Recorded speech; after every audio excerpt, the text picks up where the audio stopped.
Hello, and welcome to the Soul Shaking Love podcast. I'm your host, Valerie Green from CoachValerieGreen.com. And today I'm really excited to introduce my colleague, and we've done a lot of collaboration together, Iris Benrubi. I'm so happy to have you here. Welcome. Thank you for having me on. Yes, and today we're really going to talk about one of my favorite topics, which is why you keep picking the same man who might be unavailable or break your heart, and what you can do to change your type, to fix your broken picker, as a lot of people say, and to choose a man, to attract a man who's healthy, who loves and adores and cherishes you. And I really think that it's one of my favorite topics because so many women come to me, and I'm sure that's why a lot of women come to you, Iris, saying, I have a broken picker and I keep attracting the same man over and over again in a different body. And well, what's that about? And how can I fix it? Right. Yeah. And if I can just jump in and say, we don't have broken pickers. We're picking exactly what we've been primed with in our childhood. So yes. the picker's not. Yes, I love that. I love that. It's one of the things I help people do too, is to, with a really compassionate curiosity, recognize why it makes sense, given, your upbringing, that's the way your picker is. You're not to judge yourself for it. And at the same time, you can heal it, transform it, and attract someone who's really right for you, as both of us have done. And so it's like, such a fulfilling topic. So I'll introduce Iris a little bit more. I'll share her bio, and then we'll really dive into this topic. So Iris is a dating and relationship expert, and she's a registered psychotherapist and marriage counselor. And she's spent over 20 years professionally coaching and counseling both men, women, and couples in 16 countries to find true love. And she's an international keynote speaker and has interviewed Dr. Phil on how to attract a good man, which I haven't seen yet. It's on her YouTube, so I look forward to looking at that. And asked Mel Gibson on what women really want. And she has a #1 Amazon bestselling book, Lonely and Single to Loved and Adored, and which is also what this topic is about. And of course, she shares her life with the man of her dreams, whom she attracted using the 3-step process that she teaches to women. So we can talk a little bit about that too. So first, Iris, I just want to ask you, when you talk about attaching to the right partner, what does that mean to you? So we have what I like to call a relationship blueprint. So what that means is, children, we come out as a blank slate. Then we need to figure out, how do we fit into this family? What can I count on my mom for? What can I count on my dad for? Maybe your grandmother or a caretaker if you didn't grow up with your parents. And so you develop what's called an attachment style or a relationship blueprint, which really underneath it all, can I count on you when I need you most? That's really what you're looking for. And then we develop one of 4 attachment styles, which we replicate in our adult life. And that's why we keep picking the same type of partner that breaks our hearts, doesn't show up for us. And that's the bad news. The good news is that we can change it. Yes, I love that. And you really highlighted the key question there with attachment is, are you there when I need you? Both physically and emotionally. And if the answer is no, then we usually develop what's called an insecure attachment style. And we learn like love equals somebody unavailable, right? And that's the programming. And like you said, we can completely redo it. I like to say that attachment is a skill set. Secure attachment is a skill set. And obviously there's healing involved, and then learning the skills. I think you answered the why question really well. And what I want to do is to talk about what is involved in healing that from your perspective. Yeah, so often what happens to us is that once we establish, can I count on my parent? Are they going to show up for me? Then we need to start to look at, it's almost like we get stuck at that age. So by 4, 5, 6, 7, 8, if your parent is going to be there for you, if you have to tread on eggshells and find the right time to ask something, why don't I go through some of the attachment styles? It'll be easier for me to talk if I do that. Yeah, sure. part. So the first one is secure. Your parents, what the research shows, your parents only need to be responsive to you 40% of the time. And so what that means is I know that I can turn to you and you'll be there for me most of the time. And it also means that I know that I can count on you. I trust the world. I trust that things will work out for me. If I have a fight with a partner, I trust we'll work things out. Now, the research shows that it's 50% of the world is securely attached. I'm not so sure it's that high. Right.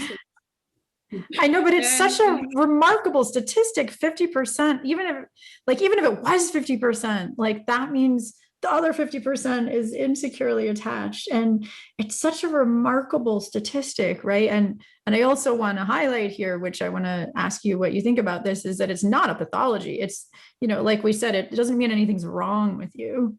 It's right. It's just your attachment style that can be healed. But 50% it's such a remarkable number, right? yeah, and in my world, and I've checked this out with some other therapists, like where you think it's closer to 15 or 20. Like it's Mhm. rare for at least the people that I've worked with to be in a family that are responsive. And to take it out of pathology, it's like if you grew up in Japan, you learn Japanese. If you grew up in Right. Italy, you learn Italian. If you grew up in a family where your emotions were dismissed or parents weren't responsive, you grew up with an insecure avoidant attachment. If your parents were inconsistent, sometimes they were there for you, sometimes they weren't, you grew up with an anxious attachment style.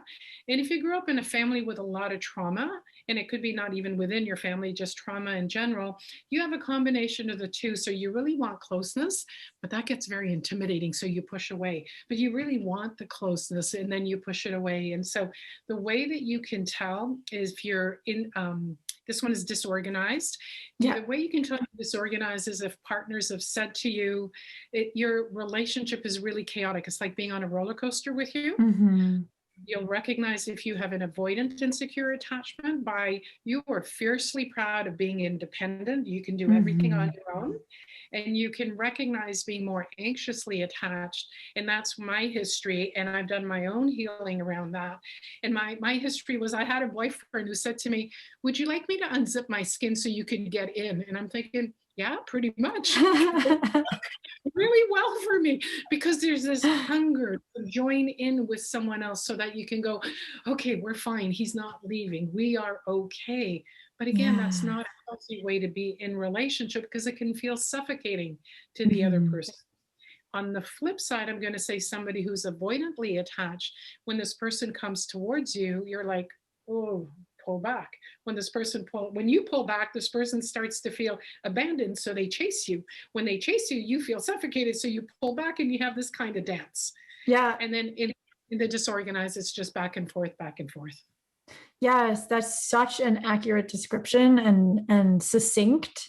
So I encourage the audience, if you've never heard about attachment before, you can watch that section because I think it's a very good description. And I believe the disorganized is also called fearful avoidant because there's a lot of information on the internet about that. And so given these attachment styles, then yeah, maybe you could explain a little bit more, how does that then translate to your adult relationships? Because it's based on your childhood. And so you mentioned the patterns there, right? The very beautiful description of the patterns where, avoidant is like they chase you and you move away. Anxious is like you can never get close enough. It's like you want to be inside their skin, right? So walk me through a little bit so people could really identify themselves. How does that look? And my experience is that most people watching these videos are anxious just because anxious attachment people are people with an anxious attachment style. And not that that means that everybody who is watching this is anxious, but people with an anxious attachment style are very motivated to learn the right skills for relationship because they value the closeness so much.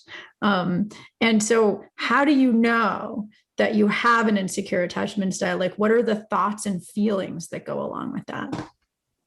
Yeah. So if you're dating, and I'm going to focus on that, is that when a man asks you out after the end of the date, you start to go into self-doubt and you recreate the whole date.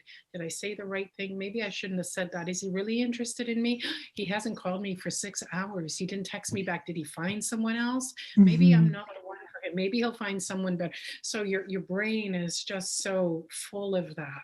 If Mhm. you're avoidantly attached, you're like, okay, whatever, he didn't call. Next. There's no emotional engagement with it. And then we're not going to focus very much on the disorganized, only because that's going to be a combination of both the anxious and the avoidant. Right. And the dynamic to look for when you're avoidant, you're usually used to a lot of chaos, a lot of Mhm. emotional ups and downs in your family. They're not there, engaging. And so along comes a man who's secure. There's not a lot of chaos. And what happens is that there's no chemistry because it doesn't Yes. fit your relationship blueprint. And here Yep. comes a great man, emotionally available, can respond to you, and you're going, nice guy, but there's no chemistry. He's not the one for me. That's why you're not attracted to good guys. And that's why you're Yes. attracted to bad guys. I mean, I know I'm smiling a lot here, and it's not a happy topic. It's a very sad topic. The reason I'm smiling is just because I think you expressed that so beautifully, that like, and so succinctly. If you meet a great guy who's, the perfect prince on paper, and as they say, and he's a good guy for you, and there's no chemistry, it's because he doesn't fit. I mean, sometimes it could be like, pheromones and all that. But if it's because of your attachment, your relationship blueprint, it's just that it on a subconscious level, we're programmed to actually equate that chaotic emotional relating. This is what love is. This is what chemistry is. If there's chemistry, it feels like this emotional, high emotional arousal, and maybe you can tell me your thoughts on this, but in my opinion, like real chemistry is not like this crazy up and down, that's what we're just with an insecure attachment style program to think. Real chemistry is a lot subtler, like we feel it in our body and our heart and, our pussy, so to speak. But it's subtler, it's calmer, it's more of like, for me, it's like, when I first met my husband and he didn't want to get married, so it brought out the anxious attachment in me. But then when we started to really integrate our lives together and I felt secure, like it just felt like this, my heart was melting and like I could really allow my body to relax and receive this beautiful, pleasurable open-heartedness, and like my body just felt open to him, and that's how like secure love feels to me. And I want to just ask, how does secure love feel to you so that people could have an example? Yeah, and I like that you address that chemistry isn't this chaotic up and down. What that tells you is that there's something in that dynamic. I mean, you have your own responsibility, and so does his, and how the two of you come together. There's something in how the two of you that are coming together that's creating that chaos. Mm-hmm. Healthy, secure love is someone I can turn to when I'm struggling. You being someone he can turn to when he's struggling. I always tell couples when I'm working with them, it's whoever has the most resources in that moment, you're the one that steps up for your partner. Yes. And so I know that I can depend on you. You're not going to intentionally hurt me. I know that our relationship is never at risk. And I'll give you a quick example. When my partner and I had a disagreement one day, my first thought was like, okay, I guess I better get used to being single again. And I thought, whoa, where did that come from? There's absolutely no evidence in our relationship that our relationship is at risk, but it's my old mind going to the anxious attachment style. Oh, I guess he's moving on. I guess this isn't going to last, whatever. It's on a subconscious level. I didn't even have those thoughts. But to catch our thoughts that create the anxiety, had I stayed in that, I would create a lot of anxiety for me for a while until I was able to bridge with my partner. So we want to catch what are the thoughts that are keeping us in our attachment style. I want to give you a little bit on the avoidant attachment style. A secure man comes along and he's consistent and he's responsive. And you're like, oh, I just want to peel him off my body. Doesn't he have a life? What does he want to spend so much time with me? Like, what's wrong with him? And so you're just simply responding to your own childhood where parents weren't there for you. You were on your own. And all of a sudden comes this man who challenges what you've always Mhm. known, and you project it onto him. There's something wrong with him rather than, okay, what's going on with me that I need to push this man away, a good man away? Yeah, that's so important. So, what I'm hearing you say is that the first step towards reprogramming and learning the skills of healthy attachment is to, and I totally agree, the thoughts are subconscious because the attachment system comes online when we're like 0 to 18 months, right? So, it's like really, really what's called implicit memory. It's like your body remembers, but your mind might not, right? So, it's like about really slowing down, becoming mindful, and asking yourself, what, okay, I'm feeling anxious or I'm feeling aversion to this person. What thoughts am I thinking that are causing that? And right, is that what you're saying the first step is? And the aversion is also anxiety. He's going to Mm-hmm. suffocate me. I need to push him back. So if you have a Mm-hmm. push pull, whatever direction, it's your own anxiety. So like you said, Yep. first is to recognize, okay, what am I thinking that's creating that? Is that the truth? What is the truth right now? And how can I soothe that part of me that is anxious, that is reacting and not responding to the situation? Now, it could be someone who's avoidant says, you know what, I need a couple hours on my own, or I need the evening on my own. I will call you tomorrow. So you're Mm-hmm. letting the anxious person know, I'm coming back, but I need my own space. Maybe not perfect for the anxious person, but they can breathe because they know this other person is coming back. The Yes. Go ahead, sorry. Oh no, I agree with you. I think that's the perfect thing to say from if you're an avoidant, if you have an avoidant attachment style and you're used to just like taking space and not letting him know when you'll be back, then the communication is to, take space. You need space. And to let him know what's going on. I need space and I'll be back, right? Because that soothes the other person. They don't just feel abandoned. And I'm going to say on the flip side, for someone who's anxious, your tendency is going to be to chase the person. Now, sometimes the chase really happens literally, but sometimes you're just chasing him in your head. What can I say? How should I say it? When should I call him? When's the best time? Is it at nighttime before bedtime? Maybe I'll call him in the morning. No, you know what? He said this. Maybe I should give him a little. And so there's so much energy around your thoughts. You want to catch yourself. What's the underlying thought? If I'm not XYZ, he's not going to stay with me. He's going to find someone better. Where's the evidence for that? Is that the truth? You don't really know. You don't have any evidence at this point other than he's still there.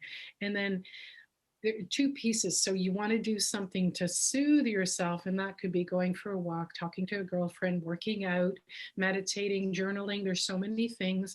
The other piece you want to start to look at is how old is that little girl that's so anxious that he's not going to stay there for her? How old is that little girl that is so afraid of being suffocated? And really have that little girl sit next to you and ask her what she needs. Hold her hand if she's open to it. Tell her that you're there for her, you're listening. And that's where the healing begins. And that little girl that got stuck in that attachment style, that she's not on her own. She was on her own when she was a child. She had no resources. She couldn't push her parents away or bring them closer. But as an adult, you have a lot more resources, and she's not on her own. You're going to be there for her. Yes, I think that's such an amazing description of how to both challenge the limiting beliefs and then soothe your emotions if you have an anxious attachment style. So I'll just summarize what you said because I think it's really important. So, and that was so accurate. All of those thoughts that were bouncing around in your head, like, oh my God, what should I do? And, so yes, to ask underneath what's the sponsoring thought, which is, if I'm not perfect, if I don't do things in the right way, he's going to abandon me, right? And so challenge that. There's so many different systems for challenging limiting beliefs. What's the evidence? And we can, I'm sure we each have our own ways of challenging our limiting beliefs, but what's the evidence of that? Is that really true? And what could be equally true that would feel better? Like really working with the limiting belief, and then self-soothing, really nurturing yourself, doing what feels good, meeting your own needs. There's so many different ways to do that. And then the inner child work, which you express so beautifully, that how old is this part of me? And there's so many different ways of doing inner child work. Like there's, being with her in your body, there's visualizing that she's next to you. There's so many different ways. There's journaling, like, your left hand writes what she's saying and your right hand writes your response. Like there's so many ways to be with the inner child that I'm sure you teach. And my experience with doing my own inner child healing is that when I really get to the root of what the experience was in my childhood, that made sense. Like it made sense for me to create that belief and that way of being. And what does my inner child need from me, the adult, now? And when I really meet that need, then the anxiety goes away. Then I feel secure on the inside, and that's what we're all wanting. And so you said it so beautifully. And I think those are really concrete steps that the listeners and the video watchers can take. And so what is then the effect? Like once we really learn to soothe the anxiety, and I love how you said avoidant attachment, people have anxiety too, they're just not in touch with it. So the additional healing for the avoidant is like being aware that they have feelings and needs before they can then do the same work, that we just talked about. And so once we do that work, what are the benefits? Like when we then meet that man who's really right for us, then do we feel the chemistry? Like what happens next? Yeah, so let me say a couple things. So I think you had hit it on something that's really important, in that we all have our own limiting beliefs based on what we grew up with, how our parents brought us up, our own culture, the country you grew up in. There's so many different factors. So Yep. all we can do is make up stories as we go. Somebody says hi in a certain way, there's a story. They don't say hi, there's another story. So I always say, if you're going to make up a story, make up a story that supports you. So Yep. so rather than I'm not enough, let's make up a story. In what ways am I really enough? And when I could look at myself and look at all the ways in which I felt I wasn't good enough, like these would be the four things a partner would never want that I have with me, and I need to hide them or suppress them or change them or contort myself. When I really owned that they're really a gift to relationship, I went, oh my God, anybody would be lucky to have me. And nothing changed in me except my perception of myself. Mm-hmm. That's the gift for you, when you can start to shift your perception about how you see yourself. And really, as a child, whether you were avoidant or anxious in a family that created avoidant attachment or anxious attachment, it was about you being on your own, getting your needs met. In the avoidant, they were never met. In the anxious, they were inconsistently met. And so you come away with, I'm on my own, different places on the continuum. And so when you do that inner child work, it lets this little child know you're not on your own the way you were when you were 3 or 5 or 8.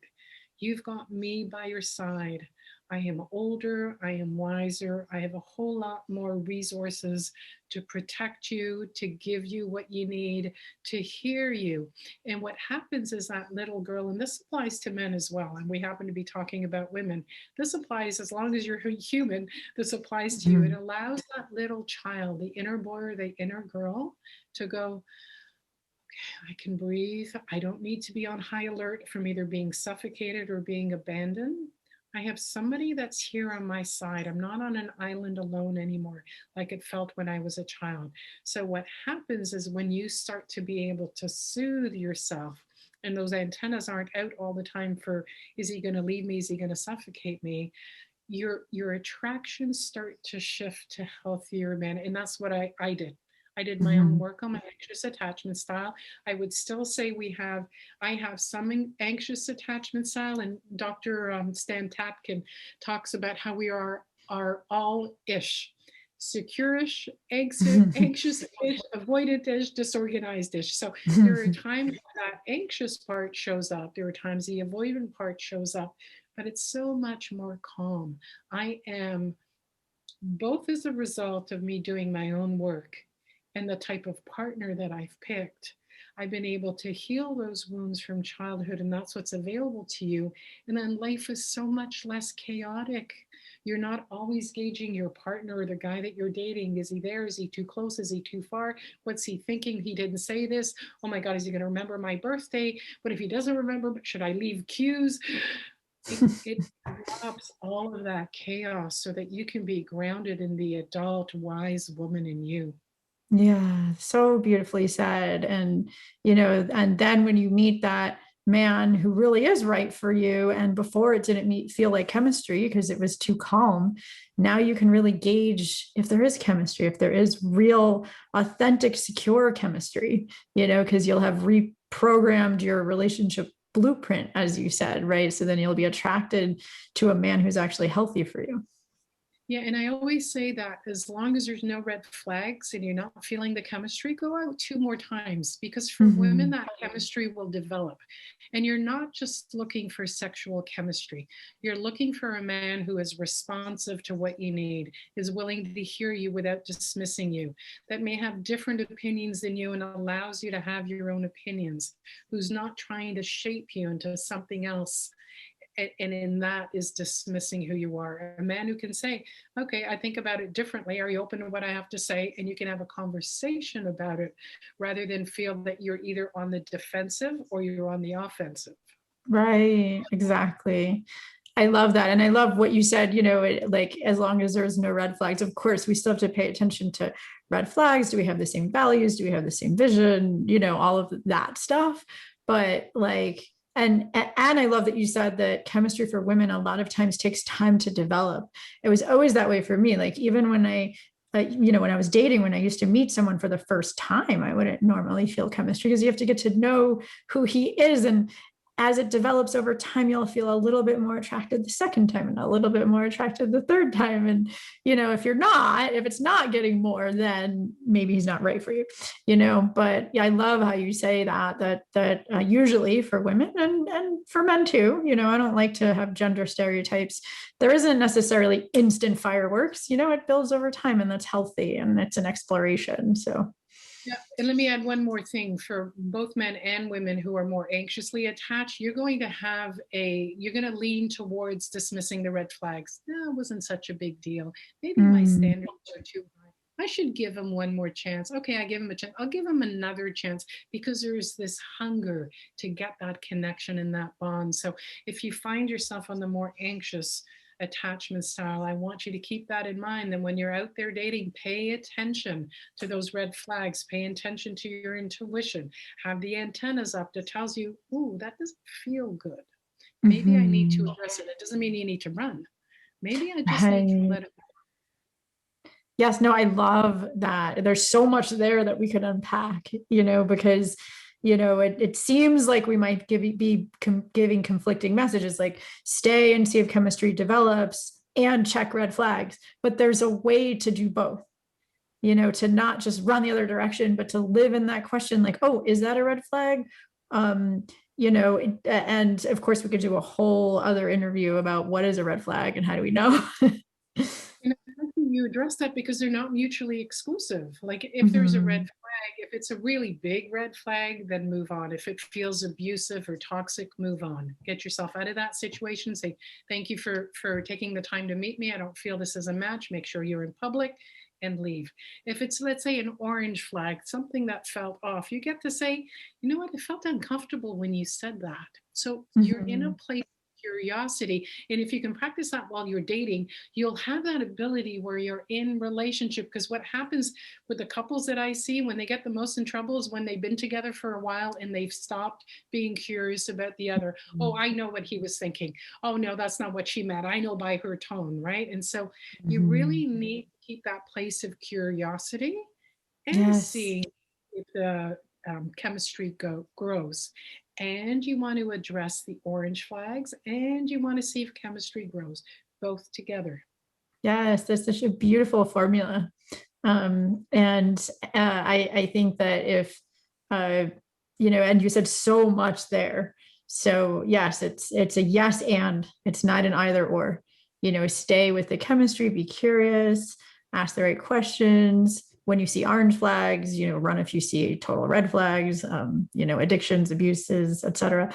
And live in that question. I think so many people with insecure attachment either attach too quickly, like instant relationship, or if they're avoidant, they run quickly. And so it's being in that middle path, right? Like being open and curious and seeing if attraction develops. That's what I hear you saying. So I think you said that really well. And being in the discomfort of not knowing. Most of us run away from, that's what addictions are all about, but it also means that's why you run away from a relationship or you run towards a relationship because you're uncomfortable being alone. So you want to get comfortable with being uncomfortable. Yes, living in that ambiguity, which is so hard for all of us. I know. And I imagine both of us have different ways of teaching that and living it in our own lives. I think that's one of the human predicaments, is that we all crave certainty, and life is uncertain, right? So. And if I can just leave with one strategy, is just tell yourself, you know what, whatever comes up, I'll deal with it. How do I know? Because I got where I am today. Yeah, exactly. That you will deal with anything that comes up because you have.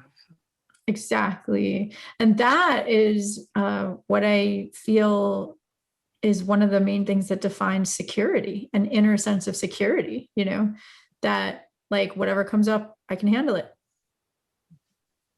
So I think that's a great way. And of course, secure attachment is like, I trust that the other person will be there when I need them and that we can create that together. And I think that you so beautifully talked about both that inner security and how to heal your attachment style, create secure attachment, and change your blueprint so you attract the right man for you. And so I know that you have a free gift that you want to share with everyone. So please share about that. Yep, it's Spark a Man's Desire without chasing him. And so it's sparkamansdesire.com. It is 6 principles that doesn't involve sex, it doesn't involve manipulation, but it's principles that will really magnify and grow the desire between you and your partner so that you're doing it in a way that's authentic and makes you and your partner feel safe.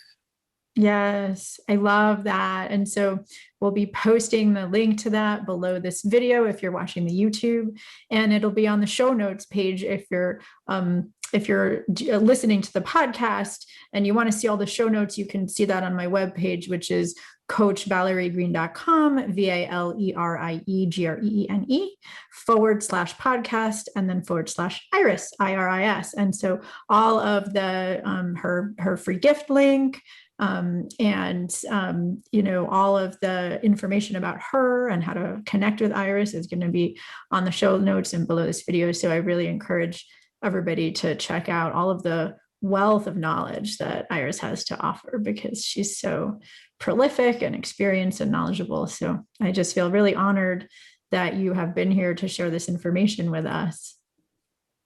And thank you for everything that you put into creating all of this, Valerie. It takes something. I've been at the other end, so I know it takes something. So thank you for all of this that you bring to the world. Oh, well, likewise. Yeah. I mean, that's my vision with this podcast, is that I highlight the best teachers with the best information so that people can really have the right resources at their fingertips to live their best life. So I really appreciate your contribution as well. And I hope that everybody has a love-filled and self-love filled day. And till next time.